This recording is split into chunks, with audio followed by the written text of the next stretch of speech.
Como chegamos nas criptomoedas? Em julho de 1944, em pleno desenvolvimento da Segunda Guerra Mundial, por iniciativa dos Estados Unidos, que já queria a hegemonia política e econômica sobre os países capitalistas, os países mais industrializados do mundo, se reuniram na cidade de Bretton Woods, estado de New Hampshire, nos Estados Unidos, para pactar um novo equilíbrio global para a economia como um todo. Foi escolhido, nessa data, o dólar americano como moeda padrão para quaisquer transações internacionais. Criação do lastro em padrão ouro, em que cada dólar valeria o equivalente a 35 gramos de ouro.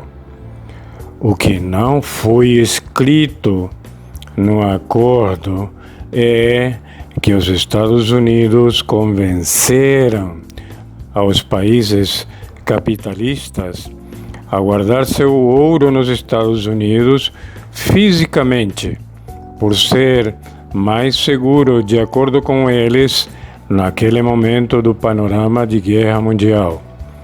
Foram criados o FMI, o Banco Mundial, o BIRD, o Banco Interamericano de Desenvolvimento, teoricamente para ajudar as economias dos países mais necessitados e que tiveram sempre forte influência dos Estados Unidos. Bem, como acontecimento desencadeador anteriormente, na década de 30, o economista inglês John Maynard Keynes, após estudar a depressão dos Estados Unidos de 1929, publicou sua obra, que o tornou fundador da macroeconomia moderna, utilizada pelos governos até a entrada em cena do outro economista Milton Friedman, professor da Universidade de Chicago em 1957. Com Keynes, sua tese foi minimizar os ciclos econômicos e prover um padrão de vida mínimo à população, não deixar entrar em recessão e prover para que não falte dinheiro sadio, isto é, que tenha lastro.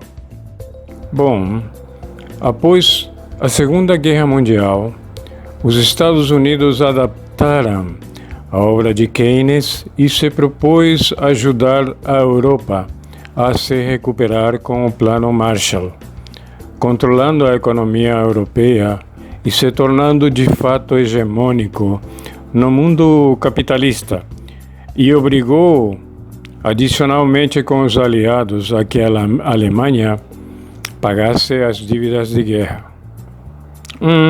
Bom, orquestrado então pelos Estados Unidos, o Plano Marshall foi consensuado na reunião em Paris em setembro de 1947. Mas o verdadeiro propósito foi continuar a vender seus produtos na Europa arrasada e que a economia internacional não parasse.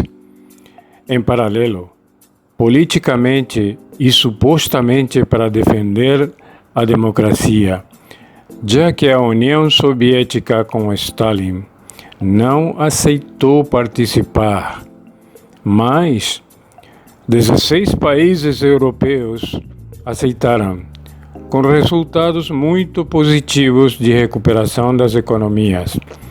A receita era não faltar dinheiro, e os Estados Unidos forneceram todo o dinheiro necessário, colocando seus próprios controladores em cada país, com amplo controle e benefício para Estados Unidos.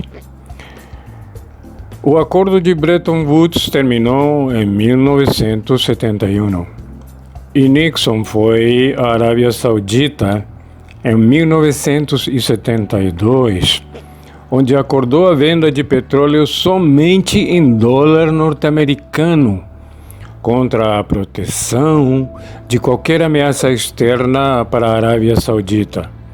E o dólar mudou o lastro de ouro para petrodólar. Vejamos, atualmente os Estados Unidos, tendo o lastro capenga do petróleo, em que mais cedo ou mais tarde a grande emissão de dólar sem lastro que fizeram não terá mais como se sustentar nos patamares atuais. Quer dizer, haverá desvalorização que afetará provavelmente a economia mundial. Bem, após as suspeitas de falta real do ouro físico em Fort Knox, onde se guardam as reservas de ouro dos países conveniados, e quando países como a Alemanha, Holanda e outros quiseram repatriar seu ouro, tiveram respostas dúbias sobre esse procedimento. E quando a cotação baixou, países como China e Rússia compraram tudo o que existia e ficaram fortemente lastreados com suas novas reservas em ouro. China passou a negociar petróleo somente na sua moeda yuan, com a garantia de troca por ouro a qualquer momento, desatrelando do dólar, no que foi seguido por alguns países. A partir daí, se estabeleceu a atual crise do petróleo, com a Arábia Saudita baixando dramaticamente o preço, impactando a produção de petróleo de xisto bituminoso nos Estados Unidos, que tem um custo de produção muito maior, e muitas empresas produtoras necessariamente vão quebrar.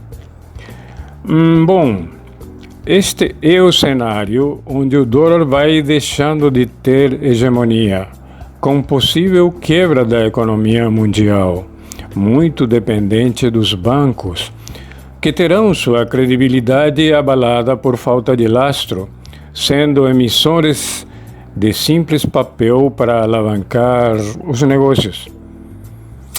Bem, posteriormente, Friedman analisou também a causa da Grande Depressão em 1929 e chegou à conclusão de que a política de controle de preços e salários levavam ao desabastecimento e desemprego, como o que aconteceu de fato nessa Grande Depressão, quando impediram os bancos de emprestar dinheiro para enxugar a moeda. Colapsaram 13 mil bancos e milhões passaram fome. Friedman criou o monetarismo do livre comércio, da pouca presença do Estado na economia e do crescimento lento e controlado da oferta de moeda. Mas o importante seria não controlar a economia pelo Estado para não criar a recessão, nem muito menos deixar acontecer a recessão, como na Grande Depressão de 1929. Atualmente, no Brasil, não podemos deixar acontecer o caminho da recessão, cuja recuperação seria muito dolorosa. Estrategicamente temos que sair para trabalhar, tendo os cuidados amplamente difundidos para cuidar da saúde. Vejamos, esse caminho certamente levaria à desvalorização da moeda tal como a conhecemos, e deveríamos buscar uma solução alternativa para remunerar bens e serviços.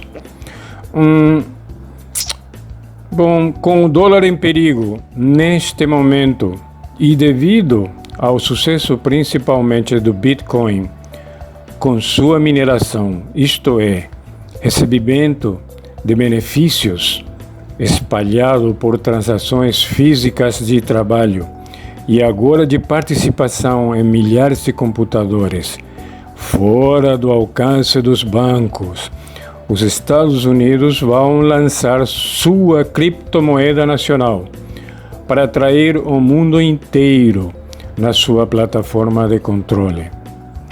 E a China, sentindo isso, vai lançar também sua própria criptomoeda. E a Rússia tem toda a infraestrutura para fazer o mesmo.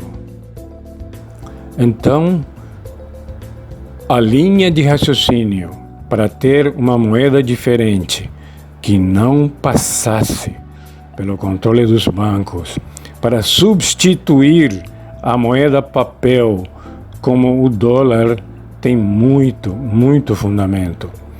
E a saída pela criptomoeda com a mineração, isto é, não mais dependendo das transações de troca de serviço do point of work, mas pelas transações em moeda equivalente da mineração por point of stake, benefícios por participação, se justifica plenamente desde que tenha o lastro necessário.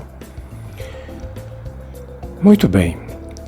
É neste momento singular onde reside a importância do lançamento impactante e único da primeira blockchain brasileira, plataforma para suportar o BDM digital, bônus dourado mercantil, primeira criptomoeda brasileira pelo grupo Daquila.